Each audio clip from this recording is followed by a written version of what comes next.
পয়লা জানুয়ারি এই আশ্রমে অনেক অনুষ্ঠান হয় ঠাকুরের আবির্ভাব উপলক্ষে, জন্মদিন উপলক্ষে, তিথি উপলক্ষে, পুরুষোত্তম জননী মাতা মনমোহিনীর জন্মদিন উপলক্ষে। সেগুলোর যেমন গুরুত্ব আছে, আজকের এই বছরের প্রথম দিন বাঙালি একটু আবেগপ্রবণ, গোটা ভারতবর্ষ তো বটেই, ঋষির দেশ এই ভারতবর্ষ, এটা ইতিহাস বলছে। প্রাচীন ইতিহাস যখন অবতার মহাপুরুষদের আবির্ভাব ঘটেনি, এ রামচন্দ্র, শ্রীকৃষ্ণ, বুদ্ধ, জিসাস, মোহাম্মদ, শ্রীচৈতন্য মহাপ্রভু, রামকৃষ্ণ, ঠাকুর অনুকূলচন্দ্র এবং অন্যান্য মনি ঋষি যখন আবির্ভূত হননি, তখনই কিন্তু সেই এক ঈশ্বর, তার কিন্তু সংস্কৃতি বা কালচার ছিল, যেই কালচারকে বলা হয় আর্য কৃষ্টি বা আর্য কালচার। আমরা প্রাচীন পুরাণ, বেদ এসব থেকে এই সমস্ত কালচারগুলো পাই। তাই শ্রী শ্রী ঠাকুর অনুকূলচন্দ্র এই আর্য কৃষ্টির উপর এত জোর দিয়েছেন, এবং আর্য কৃষ্টি নামে একটা বই আছে আলাদা। আমরা হতভাগা যে কোনো মঙ্গলজনক বা মাঙ্গলিক যে সমস্ত উৎসব, তাতে আমরা পশুবধ করে, জীববধ করে মানুষের সেবা করার ধান্দায় ব্যস্ত হই। এটা একটা আর্য কৃষ্টির অপলাপী চলন। আপনারাও জেনে রাখুন, যা বলছি আমি শাস্ত্র ঘেঁটে বলছি, জেনেই বলছি। আপনার বাড়িতে একটা অন্নপ্রাশন হবে, আপনি কি করবেন? মাছ খাওয়াবেন। আমি তাই আমার পরিবারে যতটুকু আমার কন্ট্রোল, আমি কিন্তু এগুলো বন্ধ করে দিয়েছি। আপনারা দেখেছেন, সায়নের বিয়েতে বলুন, অন্নপ্রাশনে বলুন, নিরামিষ ভোজ দিয়েছি।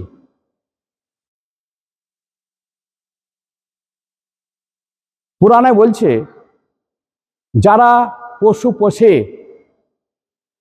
বিক্রি করে, কাটে, খায়, পয়সা নেয়, সবাই সমান দোষে দুষ্ট, তাই না?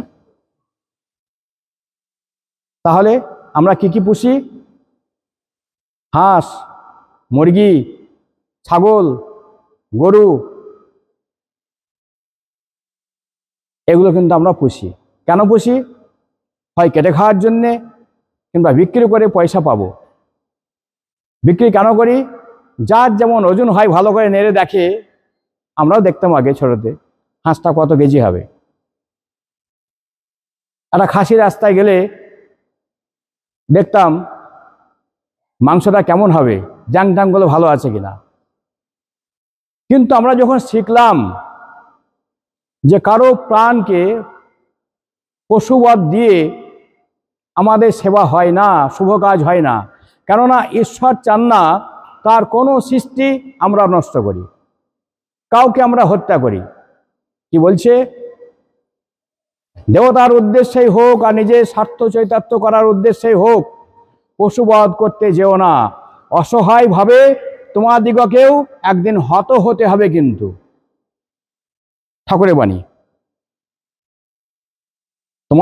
তোমাদিগকেও একদিন হত হতে হবে, কিন্তু অর্থাৎ নিহত হতে হবে। আমাদেরকে একদিন কেউ কাটবে। আমরা আজকে গরু, ছাগল, হাঁস, মুরগি কাটছি, তো আমাদেরকে একদিন মাংস করে লোকে খাবে।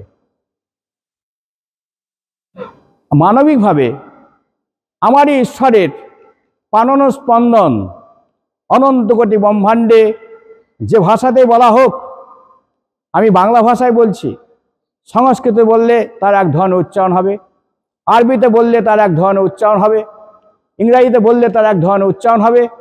কিন্তু এটা ঠিক যে আমার ঈশ্বর, যিনি ঈশ্বরের মূর্ত প্রতীক হয়ে এসছেন, যিনি অসীম, যিনি সসীম হয়ে এসছেন, তার প্রাণন স্পন্দন অনন্ত কোটি ব্রহ্মাণ্ডে প্রবাহিত হচ্ছে জীবের মধ্য দিয়ে। আমি এই কোনো জীবকে আমার আহার যদি আমি করি, একদিন আমাকেও কিন্তু কারো না কারো আহার্য হতে হবে, আমাকেও কিন্তু কেউ ভক্ষণ করবে একদিন। আজকে নতুন বছর বেশিরভাগ জায়গায়, পশ্চিমবঙ্গ তথা গোটা ভারতবর্ষের অনেক জায়গাতেই, নন বেঙ্গলি জায়গায় একটু কম, বাংলায় একটু বেশি, কিন্তু মাছ মাংস মদ আর ঢপ্পা ঢপাং বাজনা এটা কিন্তু চলছে।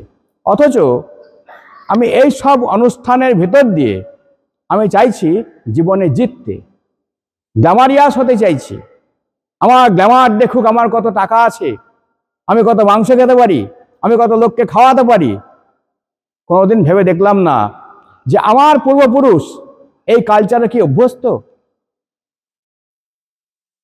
কেন বাড়িতে আমার বাবার মৃত্যু হলো, আমার দাদার মৃত্যু হলো, আমার মায়ের মৃত্যু হলো, আমাকে মাছ মাংস লোককে খাওয়াতে হবে? যে মৃত্যুর জন্য আমি সাধ্য করছি, যে মৃত্যুর জন্য আমি কামান করছি, যে মৃত্যুর জন্য আমি অঝরে কান্না করছি, আমার সেই আত্মাকে, আমার সেই পরমাত্মীয়কে আমি সন্তুষ্ট করতে চাই। কি দিয়ে? অন্যান্য প্রাণ ধ্বংসের ভিতর দিয়ে, বহু মাছ তা খতমের ভিতর দিয়ে, তার জীবন ধ্বংসের ভিতর দিয়ে, বহু ছাগল তার ভিতর দিয়ে। এগুলো ঈশ্বর বরদাস্ত করে না। কারো জীবন বিনষ্ট করলে তার মাংস কখনো আল্লাহ বা খোদাই বা ঈশ্বরে পৌঁছায় না। এ বহু শাস্ত্রের কথা।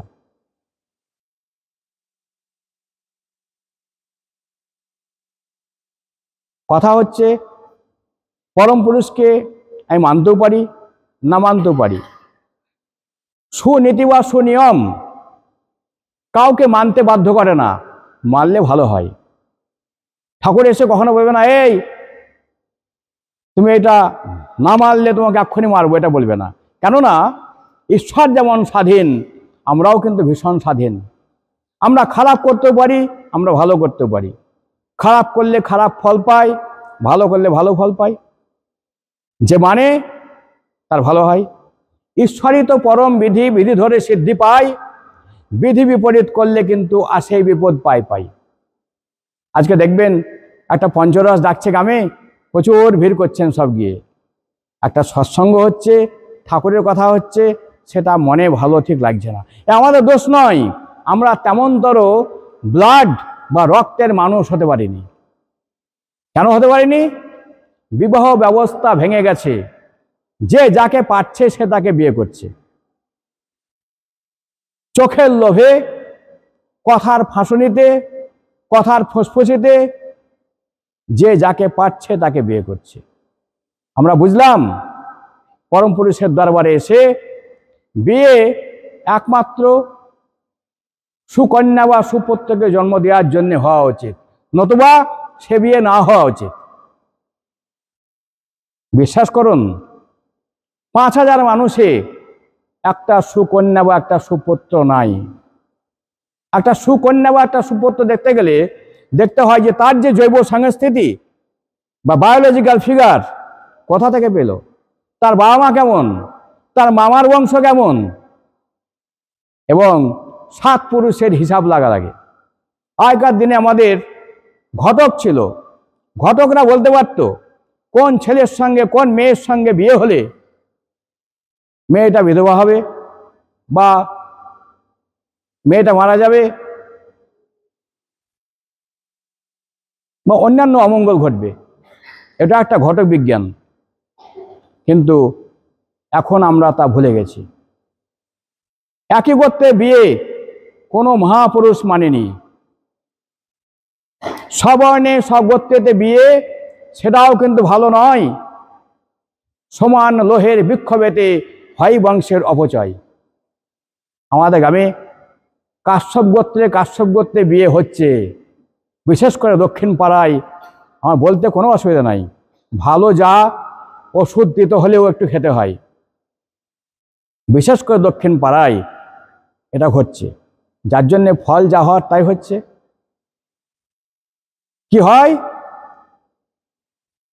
ব্লাড জনিত বা রক্তজনিত কোনো রোগে অবশ্যই ভুগে। প্রতিলোম বিয়ের চেয়ে একটু উন্নত, কিন্তু সবর্ণে স্বগোত্রীতে বিয়ে হলে কালচারটা নষ্ট হয়ে যায়, আর অল্পায়ু হয়। এগুলো বন্ধ করা উচিত।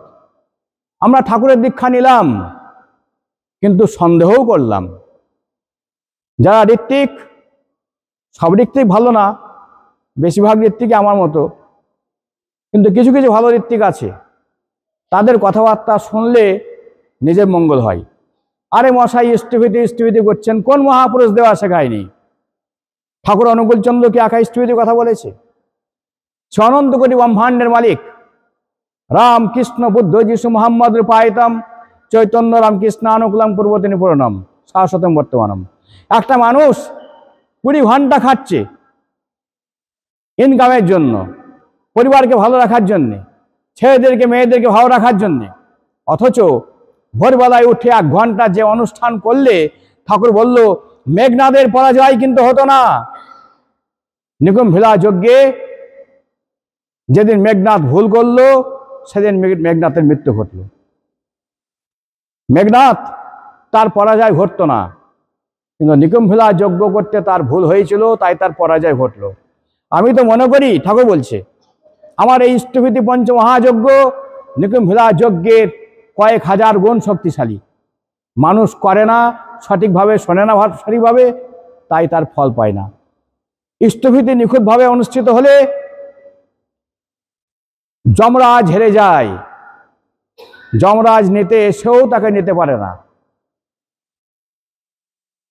গুলি করে বুক ঝাঁঝরা করে দিলেও তার মৃত্যু ঘটবে না। মহাকাশ থেকে যদি সমুদ্রে পড়ে যায় তার মৃত্যু হবে না। তাই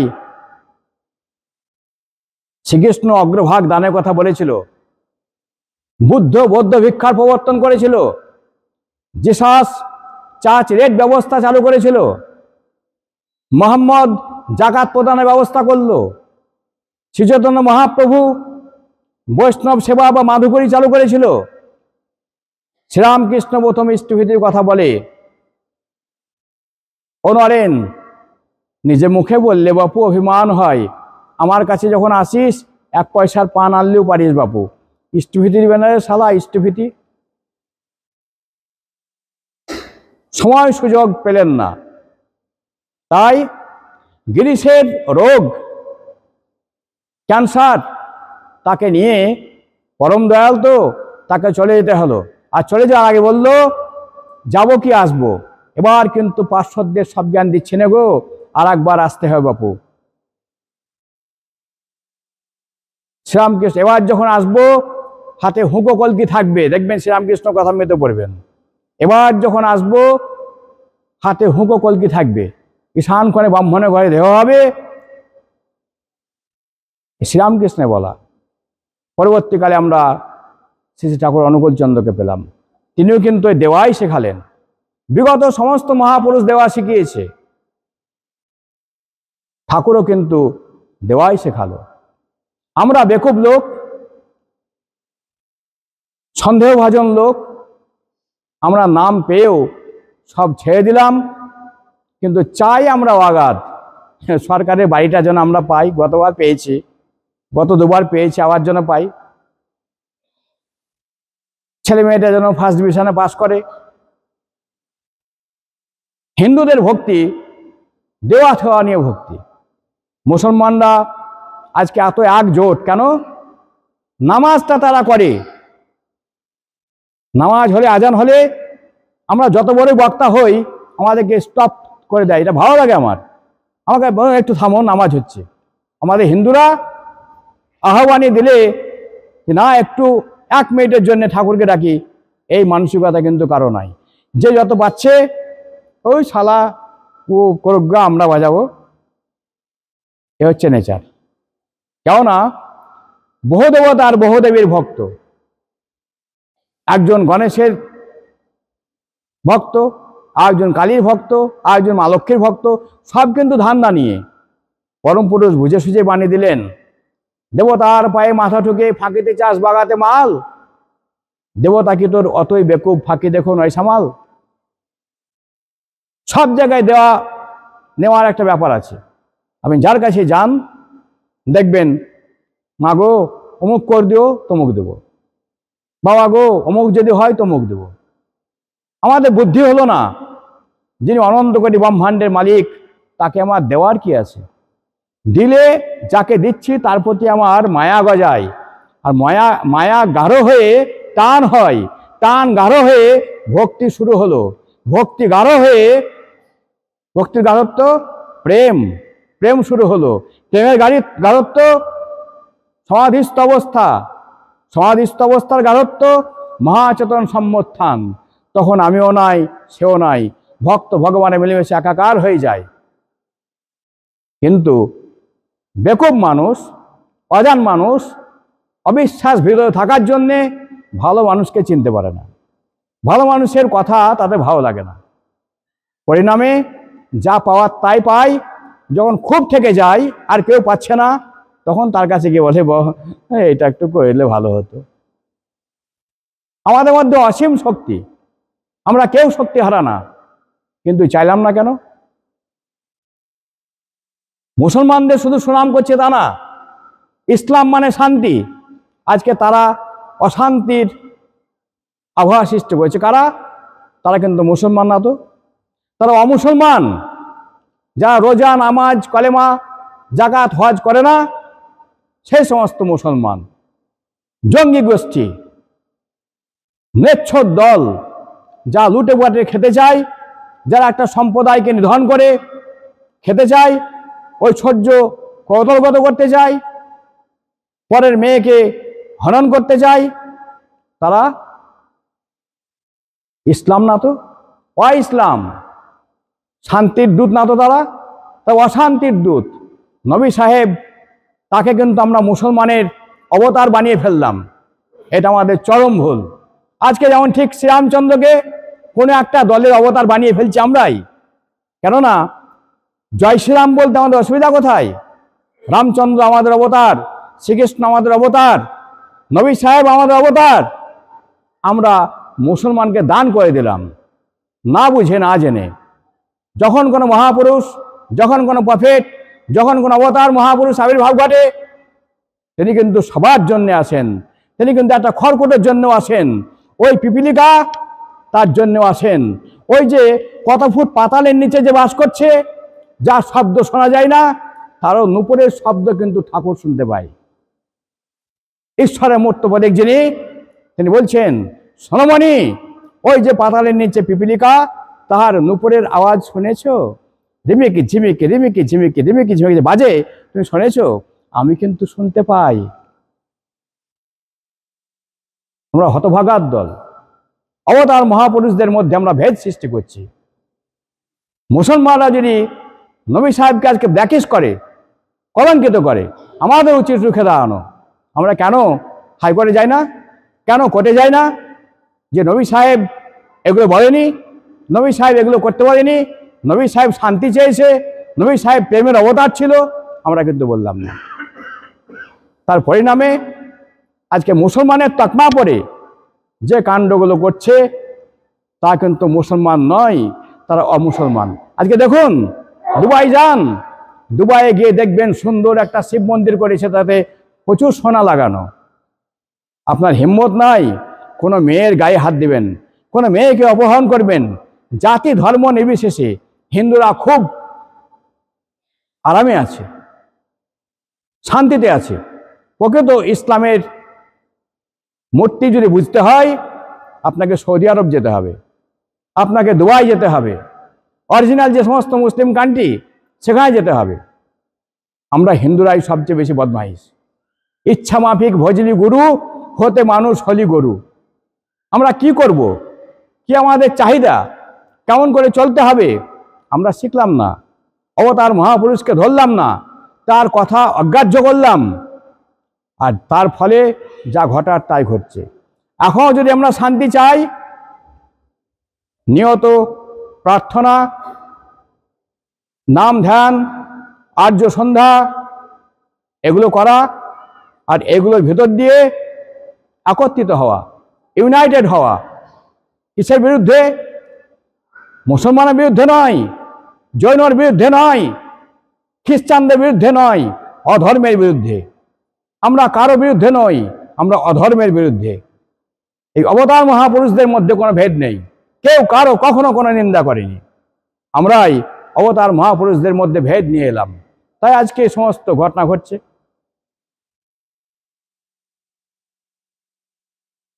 তাই যাই হোক, আস্তে আস্তে শুভ সংস্কারে আমরা যদি সংস্কৃত হই, অভ্যস্ত হই, ভালো জিনিসগুলোকে বোঝার মতো রক্ত যদি আমাদের পরিশুদ্ধ হয়ে ওঠে, আমরা সেগুলো করতে পারবো। না হলে আমি সব জানতা গামছাওয়ালা, সব জেনে বুঝে বসে আছি, এমন মনে করলে বঞ্চিত হওয়া ছাড়া কোনো উপায় থাকবে না, বঞ্চিতই হতে হবে। জয় গুরু, সবাই ভালো থাকবেন। শুভ কাজে শুভ ভাব নিয়ে চলাই ভালো, কারো মৃত্যুর জন্য দায়ী না হয়ে ওঠা ভালো। নাহলে মৃত্যু কিন্তু আমাদেরকে ছাড়বে না, প্রত্যেক পরিবারে অকাল মৃত্যু ঘটবে, এটা মাথায় রাখবেন। জয় গুরু।